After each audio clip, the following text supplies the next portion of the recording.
এই শোনো না, কালকে তো ধনতেরাস, জানি সোনার এখন অনেক দাম, কিন্তু একটা ছোট্ট কানের দুল কি কিনে দেওয়া যায় না প্লিজ প্লিজ? ওহো, এই ব্যাপার। তাই ভাবছি সকাল থেকে তো ভালো মন্দ রান্না হচ্ছে, ভালো ভালো গন্ধ পাচ্ছি কেন। মজা করছিলাম। আমার মিষ্টি বউটাকে একটু সোনা কিনে দিতে পারবো না? তাই আবার হয় নাকি? কানের দুল আনবো কিনা বলতে পারছি না, তবে সোনা আনবো, প্রমিস। সত্যি? বেশ, তাহলে শুভ কাজে আর দেরি করে কি হবে, আমি এখনই নিয়ে আসছি, বুঝলে? তুমি এখনই বেরোবে? ঠিক আছে, নিয়ে এসো, আমি তোমার জন্য খাবারটা বানিয়ে রাখছি। A few moments later. টানটারা, সোনা নিয়ে হাজির। এনেছো? কই দেখি।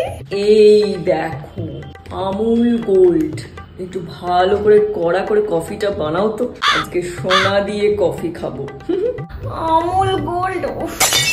ফাজলাম মারছো তুমি আমার সঙ্গে? আর বলো না, সর্বমঙ্গলা জুয়েলার্সে গেছিলাম, এইটুকু ছোট ছোট কানের গুলো কি দাম! আমি হাত দিয়ে কানের গুলো দেখছিলাম, ছ্যাঁকা লেগে গেল আমার হাতে। তা আমি একটা বোরোলিনও এনেছি, একটু ওই আগুনে গরম করে একটু শ্যাক দিয়ে দাও তো, আঙুলগুলো আবার ফসকা পড়ে গেছে। আমার ঘাট হয়েছে, আর আমি চাইবো না গো।